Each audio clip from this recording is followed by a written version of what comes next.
to Nine Players Cast, video game book club podcast on YouTube and on iTunes. So today we're going to be playing Republic Commando. This is going to be part 1 where we just play through the beginning of the game, and in about 2 weeks we'll upload part 2 where we finish the game and gave our final verdicts. With me today are Zarmir, Lee, and our new guest. All right, Stu. Yep. Yes, Stuart, one of our rotating guests. What a very lackluster intro for yourself there, buddy. Because, you got to be Sex Panther. All right, so we got some vital stats for this game. We're just going to kind of jump right into it here. So we're playing Republic Commando, released March 2005, developed by LucasArts and Activision. Time to beat for this game is around 8 hours. It's a tactical FPS team kind of game. And development time, like 2 hours. Activision was involved? I didn't realize that. It was actually produced. It was published by LucasArts and developed by Activision, actually, or the other way. So Stormtrooper Simulator 2005. Yeah, it's not Stormtrooper Simulator. It is for me, and I'll explain in detail later on in the podcast why I think this is Stormtrooper Simulator. He's got to come up with the reasons first. Come on, good job. Good job. So this is our first impressions of the game. We completed the Battle of Geonosis. What are your thoughts on this game at this point? What are your first impressions? I think that I don't know. I mean, I'm having a hard time getting through this game. I thought I would like it. The characters seemed all right, and some of the AI is all right, but it's just the combat. It never feels engaging. It feels, like I said, Stormtrooper Simulator. I'm shooting a million bullets, and it feels like only a few of them are hitting a target. Seriously, that's a good approximation. It really is. It's like my bullets don't mean anything. It's just basically point and shoot and hope that eventually the target will go down. Now, I get that on tougher targets you're supposed to use squad commands to get everyone to focus on a single target. But for some reason, the interface is so clunky. Whenever I tell them to focus on a target, it immediately it says it's focusing, and then it comes off. Like, I never pressed the button. It's just the controls seem a little bit wonky, especially for PC. I think this is definitely made for a console. I don't know. I never had any of the problems that you were explaining. Yeah, quite literally. I could focus fire pretty easy. Like I shot straight. My targets were true. My guys listened. They did all the stuff by themselves. Like the AI is fine. It's just that it just feels off to me. The combat, the way you're supposed to interface with the controls. It's just never really worked out for me, and especially the wonky way to issue orders with your function keys. What? I just couldn't deal with that. I wanted That's the like best a little part of the entire game. Yeah, press one key and just do a little radial menu. That's what I wanted. You got to look at the time period that this game came out in. This is actually kind of pre-radial menus, believe it or not. Battlefield 2 came out in 2003 or 4, and that was the first game that I played that had a quick radial menu. And that was revolutionary. Oh yeah, that was a pretty big deal. But this game doesn't need it. It's like it's pre-scripted events, but instead of like today where it would all just happen automatically and it'd be all somatic and crap, it lets you choose: do you want to breach the door or do you want to hack the door? And then it goes through the little motions. The thing about the function keys is that you never really use them that much anyway. Exactly. Why would they even put that in there in the first place if you weren't going to even bother using them? Because they're useful. The F4 key recalls everyone off of their shit, so you don't have to click them one at a time. Their AI is so perfect that I didn't have to do that anyway. Yes, sometimes I'll just press F4 to get them off so I can move them around the thing, or they're getting swamped. But I'm having a hard time understanding why you say you miss so much. That your bullets. I didn't say I didn't miss so much. You said your bullets didn't mean anything. Yeah, they didn't. I mean, I'm firing like one clip for at least 2 guys. It's that bad of how I. Are you talking about against super? No, just regular guys like the regular battle droids and Genosians and stuff like that. I just can't. Were you on? It just doesn't difficulty. No, this is kind of lampshaded right at the beginning of the game. Actually, whenever you see the training simulations of the other stormtroopers firing, you kind of see that they're all wildly missing, almost hilariously. The developers, I think they did that on purpose. That was pretty hilarious. Exactly. I think they were just like saying, stormtroopers don't have the best accuracy, so why not just make it so that you have a billion bullets coming out of your gun and only 2 of them hit your actual target? It's just the combat didn't feel feel good to me. That's my first impression of the first part of the game. Okay. I feel like the combat has much to be desired for.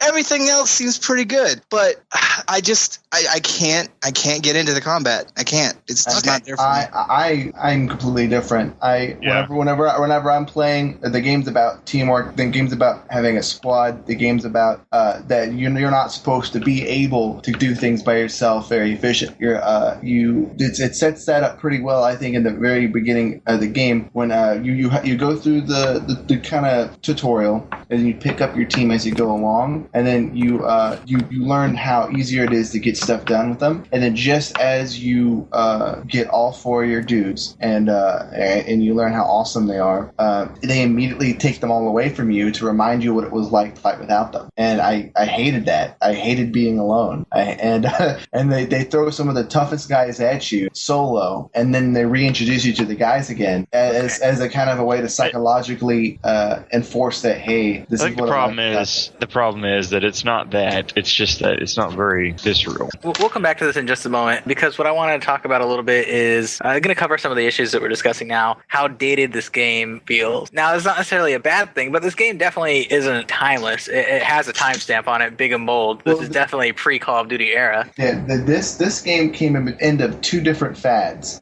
There was the helmet fad that Metroid Prime and Metroid Echoes had done. Which I love. I don't know why games don't do that anymore. I don't know, because it was just Call of Duty doesn't do it, so why even bother? It makes you feel like you're better. Yeah, that HUD was the coolest part. I have to admit, the way when sometime oil or blood splatters on your screen, the visor just cleans itself, that was pretty badass. Funny little off story is that 3D Realms had to fight with their producers to not add a visor to their main character so they could have their own helmet cam thing. But that was a pretty big thing for a lot of people wanted that in their game.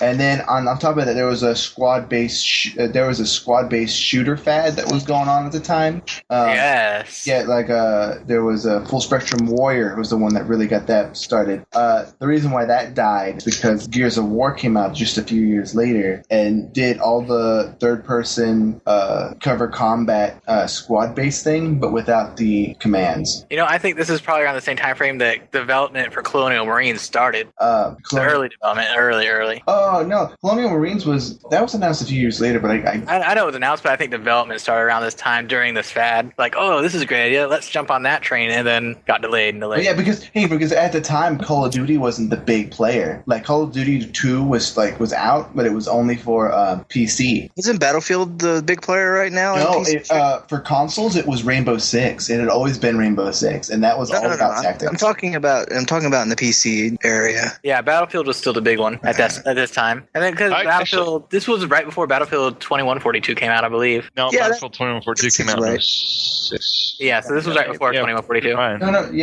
No, this was right. This was before Battlefield 2, the summer demo. Was it? Was this free too? Hold on, Google. Oh my goodness. Battlefield 2 came out 2 months after Republic Commando. What did I just say? 2 months. Did it really? June 2005. There. Shit. Yeah, so this game predates Battlefield 2. And Battlefield 2, I think, is one that really revolutionized first-person shooters in a big way. On PC. On PC. Yeah. On consoles, I think Bad Company and then Call of Duty. Call of Duty really didn't go popular until Call of Duty 3. Hold on. When did Counter-Strike come out? 2003. 2003. So Counter-Strike had a little bit of playing field out there. So 2003? Yeah, but Counter-Strike was just back in the day. I didn't even play that. Counter-Strike, it was way out before that. Yeah. No, the official game Counter-Strike, not the mod. Yeah, official game was 2003. The mod was 2000. That was the same year Half-Life 2 came out. In 2000, Valve bought the rights to Counter-Strike, and then it wasn't published until 2003 for Xbox. Oh, for Xbox. No, see, Counter-Strike... I'm right. Wikipedia said it was right. Counter-Strike is a game of... Talking about Republic Commando. Let's talk about Republic Commando. Let's reel it in, because we just got way off track. Okay, no, but what were we talking about? The timestamp all over this game. Okay, this game came in at the end of one fad and right at the cusp of another. See, I don't think it has a timestamp though, because if it had like Unreal Engine 4 technology and it looked fresh and new and everything was like shiny, this game would hold up today if it was re-released. I think personally. Well, this is on Unreal 2, which was pretty popular at the time. Yeah, at the time, Unreal 2 was just blow your eyes out your head. Awesome. I don't know. I mean, the subject matter about the game probably wouldn't gather that much interest. What are you talking about? The subject? Everybody, I don't know what we've Jedis. Everybody's been a Jedi. So one word, Jedi. I've actually never beat the full game before, but the fact that there's no Jedi in this game makes it a million times better than any Star Wars game I've played recently. I mean, they talk about them, and I think towards the end they order Commander Advisor orders. Spoilers. Whatever. I won't say it. Spoilers But Jedis never show up as far as I remember in this game. So for me, some of the biggest timestamps for me are primarily the aiming and shooting and the way you engage the enemies. It's so different than what you're used to today. Just that feel of, okay, I'm shooting in this direction or that direction. Aiming at an enemy, you're actually like trying to put your little reticle over them. Versus like Call of Duty type games nowadays, where like, oh, headshot. Exactly. It feels different. I mean, the reticle is literally a circle, and that circle is indicative of where all your bullets are going to go. There's no exact circle. That's the thing I was getting at. It never felt like my bullets. Did you ever use your iron sights? Because it was way more accurate with the iron sights. You just had a kick to it. Yeah, I used my iron sights. It still didn't feel like I was doing anything. I think that was part of the intent, though. But at the same time, you were fighting battle droids. Which, speaking of, did you guys check out the looks of these battle droids? Yeah, Yes.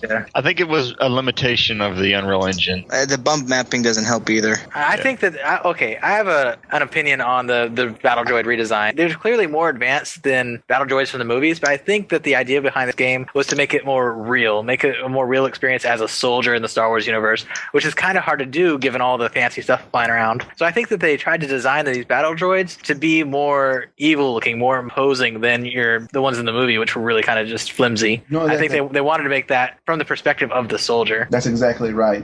I always, when I was first playing, I always liked the way that the battle droids, I didn't not like seeing them. I thought they were really cool, and there was one of the only games where I've actually been afraid of droids, and not like oh my god, but like, oh shit, these guys are going to tear me up. And they never ever respect the droids that way in any other Star Wars game. And in Republic Commando, if you get swarmed or if you go in thinking you can go into a bunch of guys and start shooting them up, or even just one super battle droid, like you're just gonna die. and that's a good feeling to have. Speaking of, how many of you, this popped up something, how many of you picked up movie lines that they dropped? How many did you notice? Oh, did you see the size of that? Yeah. Look, sir, droids. Yeah. That one got me.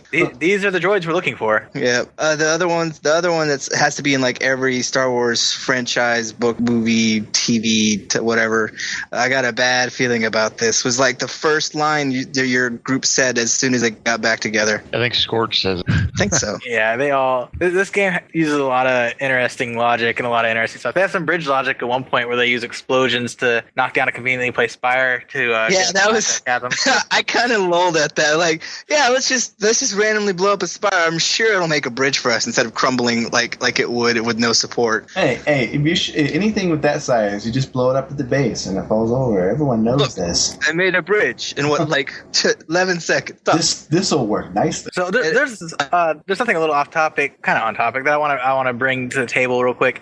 The music in this game, it's a kind of a mix between the classic Star Wars music, and there seems to be so many new tracks that are unique just to this game that really give it an intense feeling. Now that you mentioned it, I didn't really notice the music at all. I don't think I ever actually noticed the music while I was playing the game. They don't rely on John Williams at all for this. No, they didn't. But it was really good, and it was really intense. I did turn down my music a little bit so I could hear the banter more, because the banter is the best part of the game. But the music, there was not a single part where it bothered me. Because usually when video games that have soundtracks from their movie, I'll hear it and like it takes me right out of the game. You know what it reminds me of? It reminds me of Empire at War. How it's all Star Wars-y, but it's not John Williams making these new tracks. It's a guy making music that sounds like Star Wars, and you can't really tell well because they do it so well. I don't know, man. Maybe I just wasn't pulled into it like you guys were, but I didn't notice the music at all. And I had it set up pretty well. I love how this game is moving away from music a little bit. I love how this game is color coded for your convenience. All the commandos have painted armor so you can tell them apart. Red for Sev, yellow for Scorch, and orange for you, even though it's only seen a couple times. No, orange was for. Orange is you. Orange is the boss. No, I thought Yellow is for. It's yellow that you're thinking of, not orange. No, yellow's for Scorch. Orange is for you. It's on your armor plates. It's on the promotional green material. And red. Green, red, and yellow. Go Rangers Assemble. Yeah, exactly. This actually, it turns out, was George Lucas's idea. Yeah. I was about to talk about that. Actually, I think it was an abandoned idea. He wanted each one to be color coded because he was going to use the color coding for some sort of. He was going to use it for some sort of theme or motif for the Star Wars Episode 2 that was coming out. And I don't think he ever followed through on that. So the design guys just kept it because it made sense in the gameplay wise. Yeah. So this game definitely follows a darker and edgier kind of trope where Republic Commando is basically a grunt's view of Star Wars where the Force is nowhere to be seen and spurts of blood and droid oil from your enemies have to be cleaned off your visor when fighting up close. Okay, hold on. Yeah. Did you guys feel like this was... I have to say something. Yeah. Okay, I always thought that I was kind of a neutral white-gray color. So I just went to go to screenshots to take a look at it, and none of the screenshots have color-coded Republic Commandos in it. They're all the same color. And I was going to say something, but it must have been like later on in the thing they decided to color code you. Are you sure? Because it just is they're commandos and not just regular grunts? No. They're command. Obviously, it just strikes me that they would put screenshots up on Steam of alpha and beta gameplay. Oh, actually, half the promotional material has just grunt instead of your guys. No, but these are commandos. It's still the commandos. It's just it seems like that really was an afterthought. Huh? That's weird. The promotional material is clearly your guy, but it's like he's just got white armor. This game just I don't know. The characters are just well too designed. Did anyone not get enough Sev? Does anyone feel like they never get enough Sev? I think you're getting a part of getting ahead of yourself. I'm just saying. You're talking about characters. The whole first part of the game, Sev is with you more than any other person. But he never talks that much. That's his thing, though. He's the cold sniper group. He talks more. The more you suck, the more he talks. Yeah, I've noticed that. Yeah, if you start sucking, he's like he has like the best voice out of all of them. He does. Come on, 3-0. Why don't you, like if you miss a lot, he'll it was like, come on, man, stop wasting your clips. Yeah, or if you just fire into space in a quiet time, he'll be the one that says, "What are you doing? Did you see something?" Oh, one thing I want to bring up, and I always say that's my thing now. One thing I want to bring up is super battle droids. Did that blow your mind when they were like almost impossible to kill early on? I learned a trick. But oh my god! Throw grenades? No, not grenades. You blow up. You shoot off their head, and they have the little red dot. And if you shoot at the dot, they fall down. What you didn't? They get back up. They don't get back up, but their torso explodes and they start crawling. But the best way to defeat them is to do them that way. But I was spraying them for the longest time. No, that's what I would do until I kind of figured it out. I was like, oh, this is how you do it. And that's another good part of the game. A good charm of it is that it never says press X to win, or it never says shoot. Except for the bosses. Except for the bosses. It tells you all that stuff in the beginning, just like a regular tutorial would. It tells you it tells you how to kill a battle droid. Yeah, actually, it does. I kind of agree with Ariam in that I had to figure that out on my own, and I didn't for a long time. When I finally realized it, I'm like, oh, now I don't have to spend an hour kiting these assholes. Oh, yeah. You also realize that I find more difficulty with the fucking laser Genosians than I have the laser Genosians are broken. Yeah. If you stand still for like more than 2 seconds, you're dead. You have to keep running around. I had to fight 2 of them at once. That was not fun. No, I know what you mean. The armor design of I think they were episode 2. Did it have clones in it? Yeah. At the very end, there was like a battle. It was like a build up to all the clones. Episode 2 is literally called Attack of the Clones. Well, yeah. But I remember if it was at the end of episode 1 where the clones attacked. No, episode 1 is when Darth Maul gets cut in half. Well, and lives apparently. This episode 3 came out 2 months after this game, and this game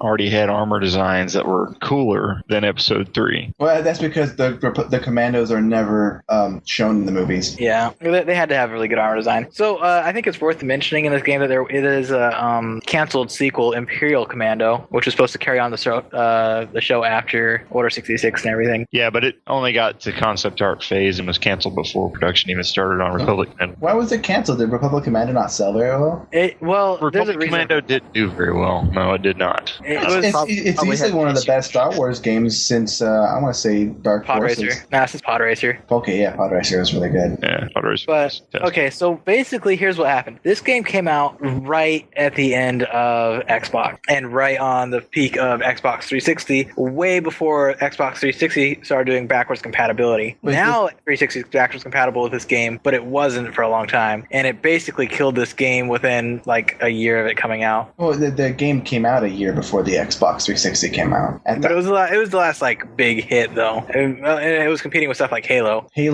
it never got off the ground to platinum status or whatever the Xbox thing was. It was platinum, right? Yeah, platinum for platinum Xbox. hit. Yeah. It didn't do well enough, and it's because the game was really dated compared to its competition at the time. Battlefield, even Battlefront, I believe. Wait, Battlefront 2 was coming out around this time frame too. Did KOTOR come out near the same time? I think it did. Yeah, it did. KOTOR came out a year before. It was still like because that came out a year after KOTOR 1. Google. But that doesn't mean anything though, because this is a tactical first-person shooter, and it's not an RTS or a RPG. It's looking for a different group of people. What it was competing against was Call of Duty and was some other ones coming out at the same time. Not Battlefield 2, because Battlefield 2 was strictly online. Hey, I have the box for Republic Commando right here. What do I know? Here's the other thing.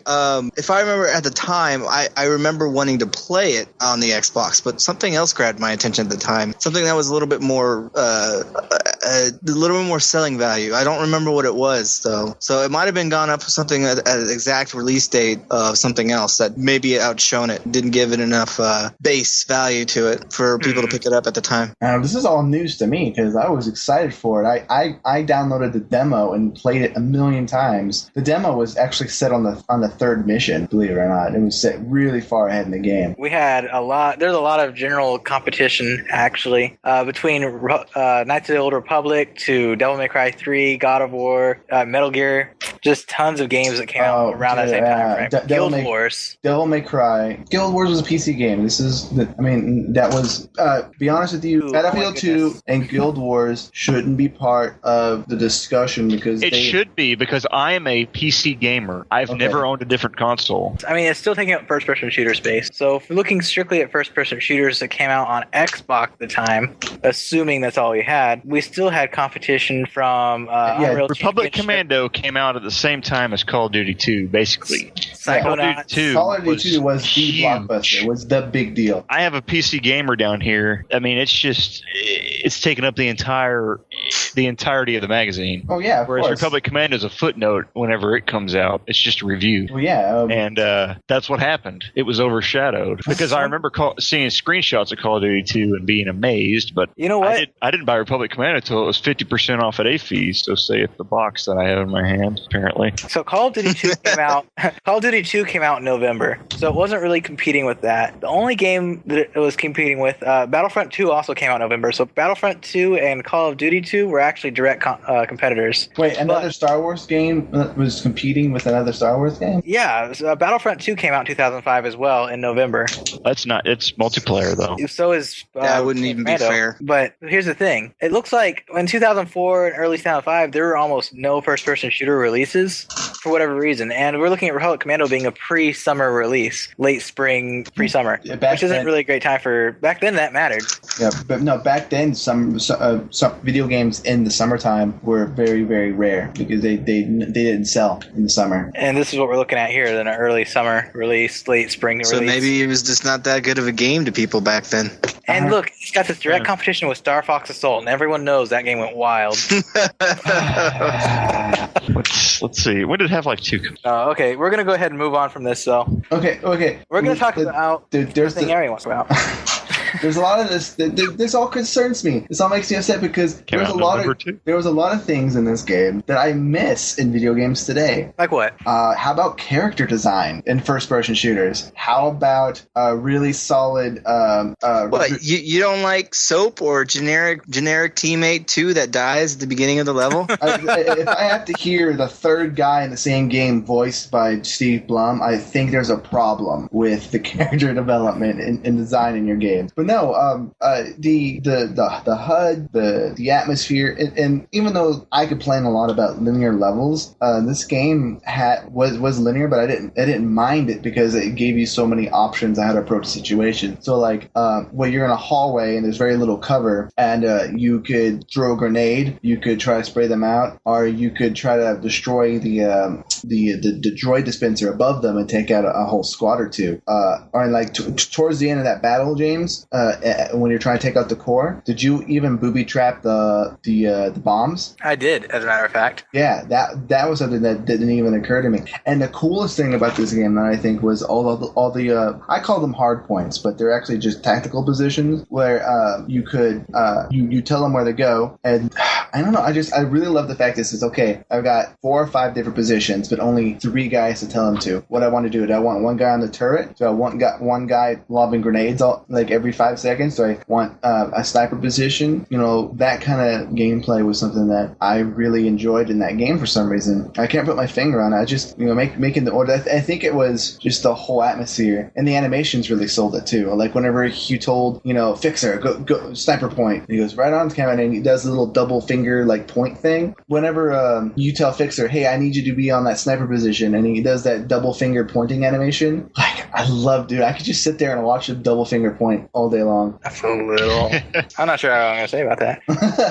So, speaking of the characters, now you were mentioning the voices. There's a lot of it's that voice moments in this game. The boss is actually voiced by Tamara Morrison, who's the voice of the clones in the movies. Right. And Scorch is voiced by Raphael Sbarge, who will be recognized as Karth from Knights of the Old Republic. Really? Yes. Yeah, I can hear that. I don't remember any of the characters from Knights of the Republic. I never played the game. I played and beat it and got all the DLC, but I never beat it again and again and again. DLC? Yeah. DLC for Knights of the Old Republic? Yeah, the first one. No, yes. Downloadable content? DLC on Xbox Live for Xbox One. Xbox. See, I'm a PC gamer.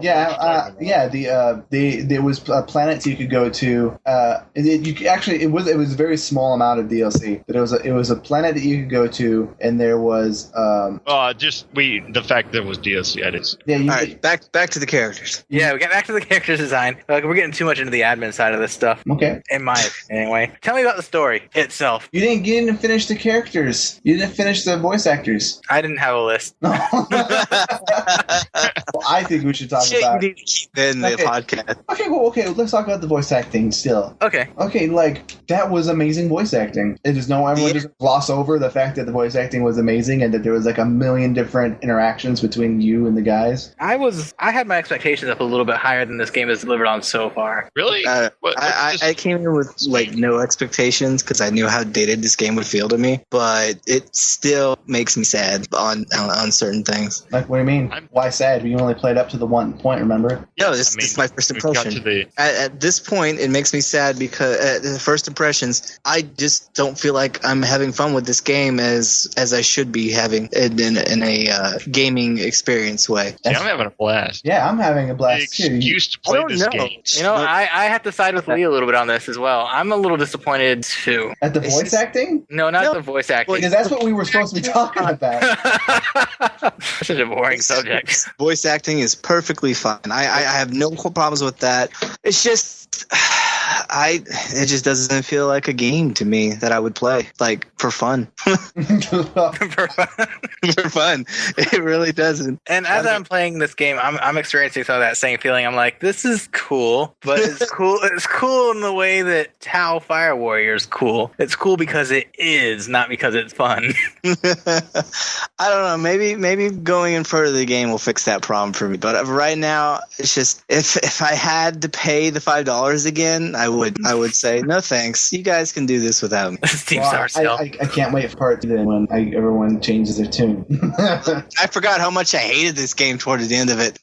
I remember it getting really difficult towards the end of it, like really difficult. I've already found it to be getting kind of difficult, especially getting into the core ship. I'm like, God damn it. Yeah, you can't just breeze through it, man. You got to be tactical. Yeah, I watch my squad just run into the middle of the room and start shooting. I'm like, no, and then they're all dead. Does anyone ever slice? Like, aren't you always supposed to open? Like, aren't you always supposed to blast open the door? I just No, it depends. Like whenever everything's quiet, I'll have them slice the door, and then if you do that, you can sneak into the room and like set up an ambush, or if you know there's going to be like ruckus going on behind the door, you have them throw a grenade in. Oh yeah, I did notice that sometimes. Okay, so it's like I did notice that sometimes I would hear guys on the other side of the door, and I would know to do a breach, and I would kill like 40 guys because it's a free grenade. It's a free grenade throw. But I've reached every single time. I think it's context sensitive where your reticle is. what? Yeah, maybe. No. You the slice. You have to point at the console next to the door, like you would. Yeah. And if you point in the middle of it, it tells you to breach. I've breached every time. I remember one particular section where you're traveling up towards the core ship and you're entering room after room of you got to close these windows and you got to slice the windows closed. That was fun. It was fun. It was the first time I realized, okay, this time I'm not going to have my squad do it. Everybody keep the guys busy. Keep the Genosians busy. I'm going to go slice the thing so I don't have to shoot these guys. That's the first time I sliced too. I kind of played hero at that point because I told him to do the slicing. One of the guys' windows didn't close. I'm like, why didn't you close? Well, he went down, and I went up and finished the last 2 seconds of the window just before everyone else started dying because that fucking laser dude. Like, I wanted to kill the laser dude, but that's not how you win that section. Close the fucking windows and say fuck you. No, let's stop for a second and talk about the Bacta dispensers. Why are they freaking every 10 feet in a ship filled with droids? That's because of the Geonosins. They have to. And this is actually video game logic, a lot of it, because he's right. It is a ship filled exclusively with droids. It is actually a good trope too. No, it's not exclusive. The Genosians were always part of the construction process and the battle process of the battle droids. They went hand in hand. They're everywhere. No, yeah, but this is on a droid ship. Like primarily, this is a Trade Federation ship, and Genosians weren't all in that. But did you actually catch the lines? The Trade Federation would have brought in the Bacta for the Genosians as part of their. Yeah, I caught Scorch would keep saying whoever put this Bacta dispenser here deserves a medal, but exactly that line. Torch was the best one. Yeah, so far. Seb's my favorite. I like Fixer because he's a nerd.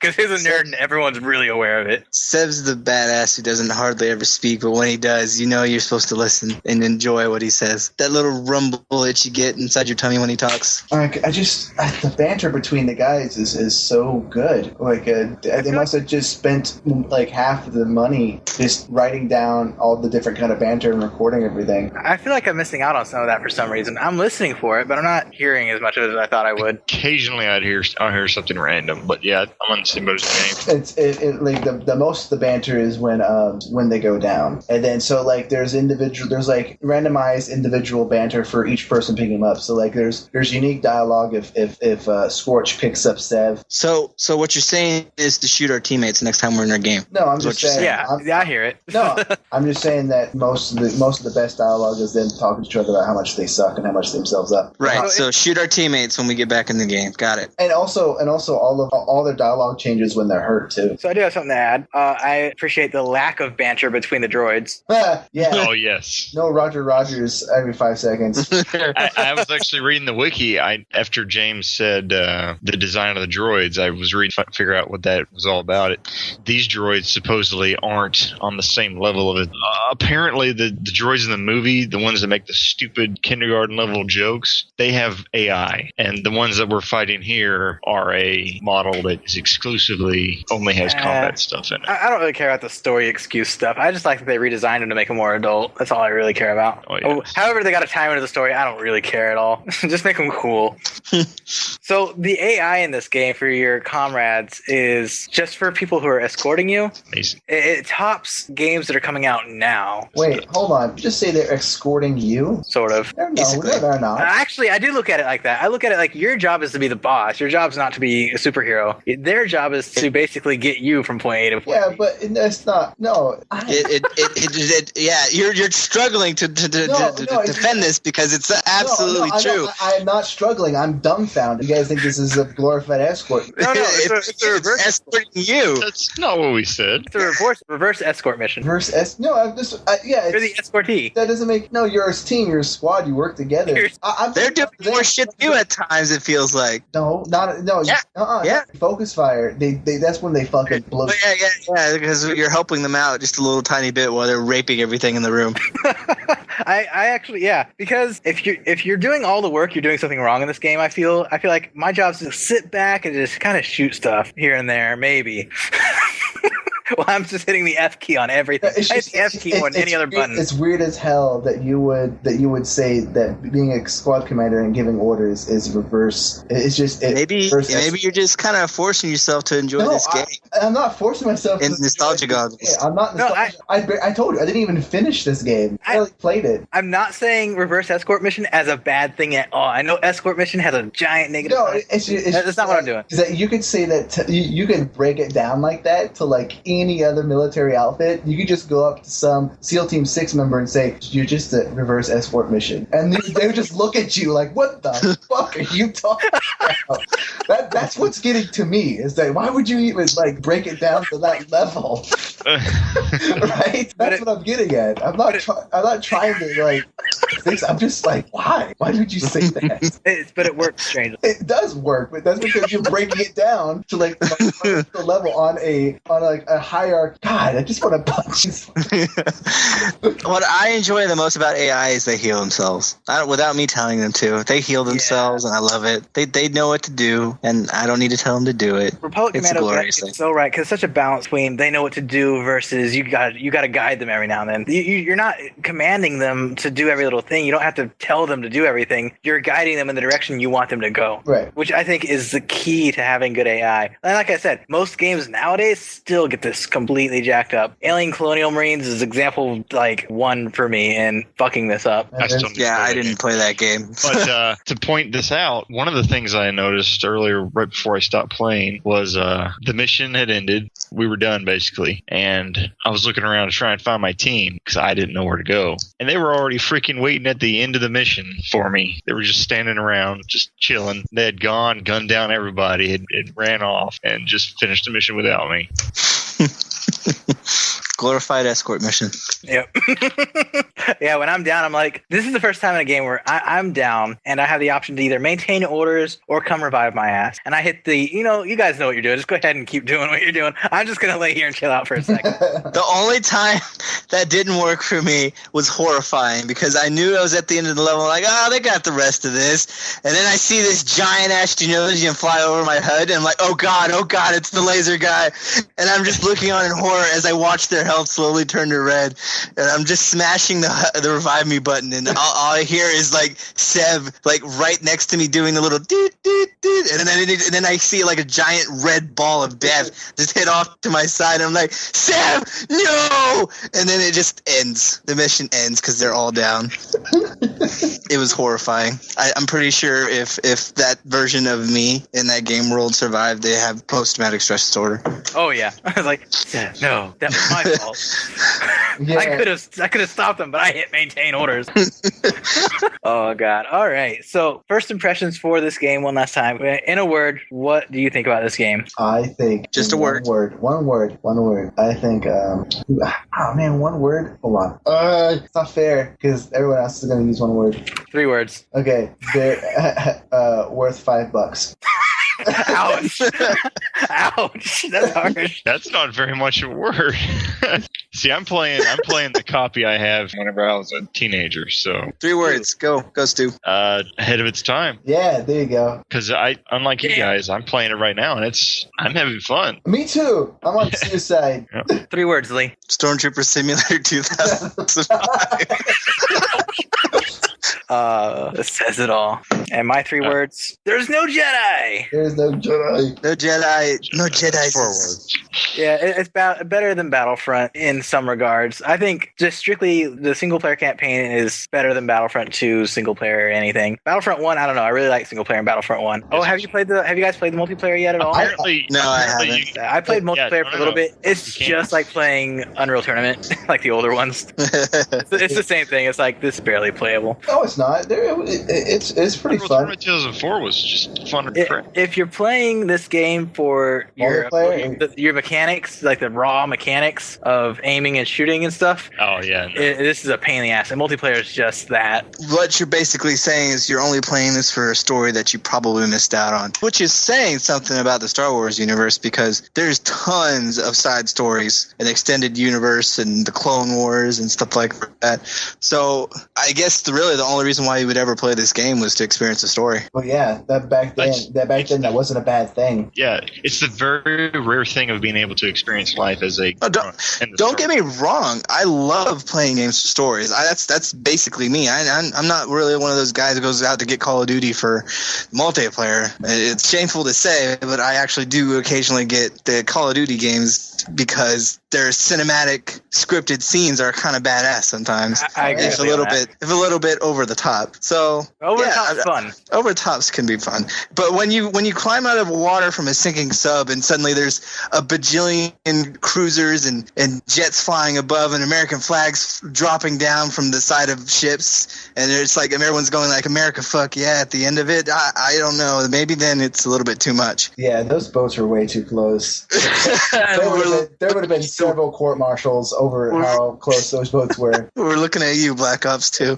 Okay, so final word on this. Are you looking forward to continuing the game? Yes. Yes. No. Yes. Even though I have my problems with this game and I'm not having the blast I was expecting to have again, I am looking forward to continuing the story, and I hear some promise of some pretty interesting stuff to come, plus what I sort of remember from my childhood playing this game. I am looking forward to this game. I enjoy squad practice. I always enjoy team play. I enjoy strategy. I'm looking forward to the next few missions, because I got to the part where they were jumping through space onto the acclimator. Like, that's the opening scene for the next one. I thought, holy crap! So I can't wait to go inside that acclimator and see what's inside of it. Well, so far this game isn't perfect. It's very playable, and it's worth whatever you guys paid for it. It's definitely worth buying if it's on sale. I bought no, it. No, it's not, because I bought it on sale.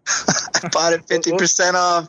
We'll see, but we're going to wrap this up for now and move on to our final segments of the show and tangents and such.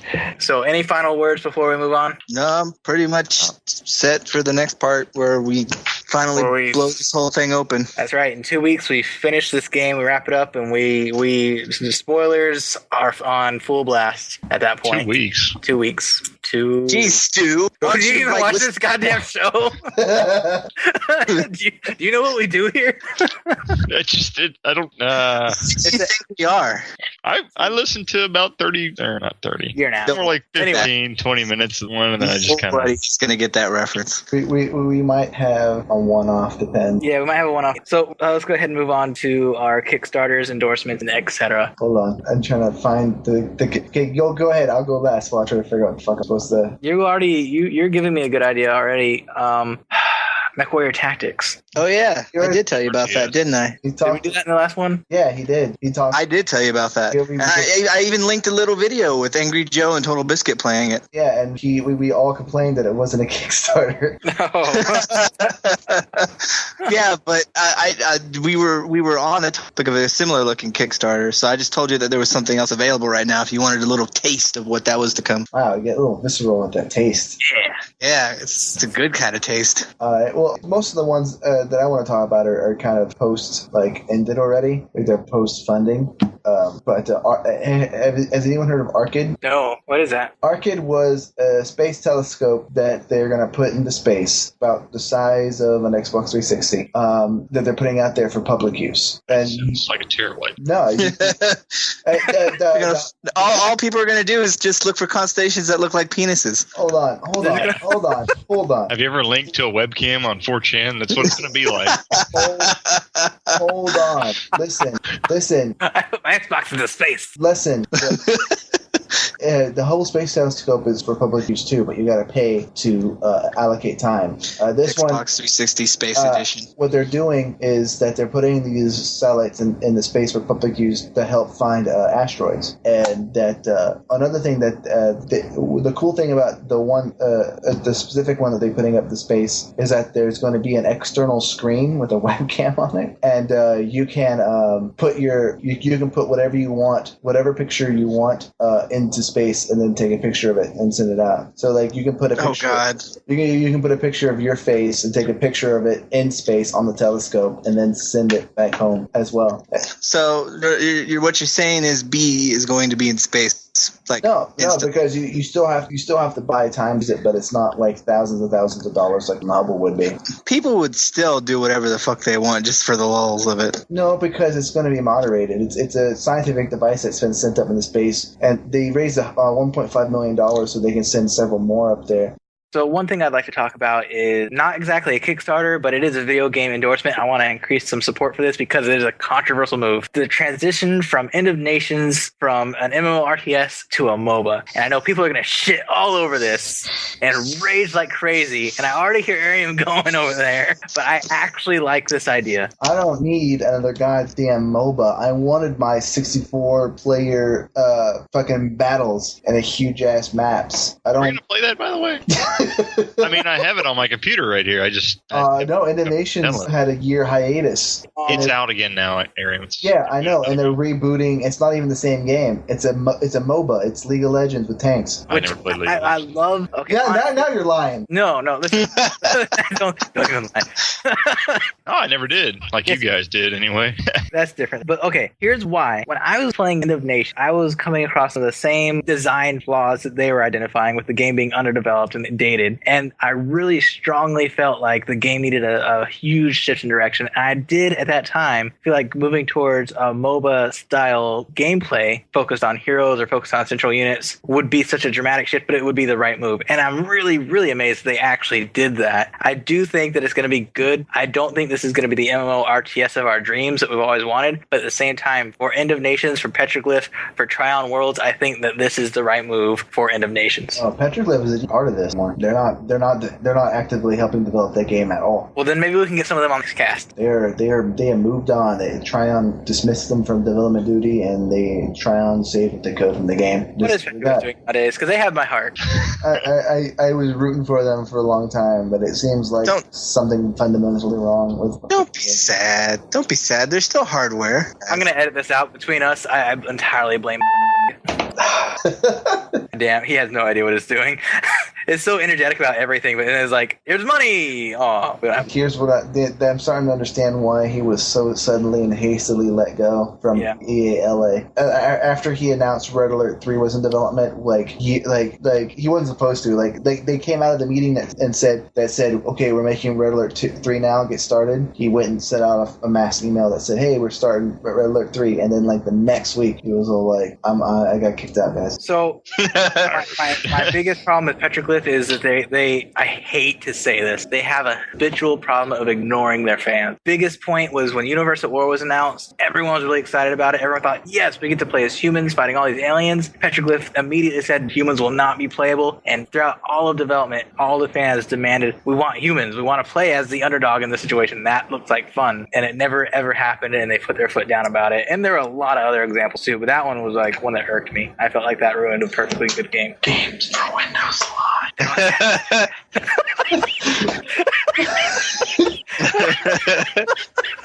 Oh, I might actually keep this in. That's a really fucking good. Games of Windows Live killed it for a lot of people. Just straight up made it unplayable. Petroglyph is a company I've always really wanted to support, but has never been able to actually deliver. Yeah, same here. Empire at War. What was that girlish giggle? What was that girlish giggle for? I was thinking about Empire at War because Empire at War was good. Game. I got a girl. No, it was a terrible game. No, you shut up. You're just mad because you can't play Rebels right. Hypervelocity Cannon Fire. Oh wait, no, Empire at War. Thinking of a totally different game. No, Empire at War is pretty fun. Okay, good. So I was about to hypervelocity cannon my dick in your ass as well. Empire at War suffered from ground combat being miserable. Yeah, it was pretty bad. I just brought snow speeders to every fight and win. Okay, I just want to repeat the story again because Stu knows what I'm about to talk about. I would go in and do a raid with rebels with just snow speeders, and Stu would overreact by building nothing but anti-air towers, and then I would retreat immediately after I saw that he built nothing but anti-air, and then come in with ground forces, and he couldn't sell his anti-air stuff. I was never good at multitasking. And I was like, well, here I go with nothing but ground forces that I would have. Anyway, what I'd like to say, I just want to wrap this portion up real quick to make sure we at least have an ending. So make sure you follow us, like, comment, subscribe. We will be finishing Republic Commando in about 2 weeks. So join us for them. We might have a one-off in between. Like, comment, subscribe, send email, whatever. We'll read it on the show. We're really good about that. In fact, we have an email today from Boba Fett 101. What? Cool. And it says, you guys are awesome. Aw, thank you, Boba Fett 101. Yeah, is that legit? No. We've not gotten any love so far. So, you guys ready for the signing out portion? Sure. All right, this is Player 9 signing out. Usually you let us go first because Nope, I signed out first. You guys are trapped in the cast forever until next. And I come in, I'm like, this is 9 players cast, and everyone's like, where did you go? This is Milkbone signing out. This is the stew signing out. Oh, he's the stew now. It's the stew now, huh? It's always been the stew. It's always been the stew, but now it's okay, whatever. This is Lee Zarmir signing out. This is Milkbone signing out. Oh, you don't get to do it 2 times. I can do it as many times as I want. I get to edit. I can take it, edit and put it at the end. I do not envy you, James.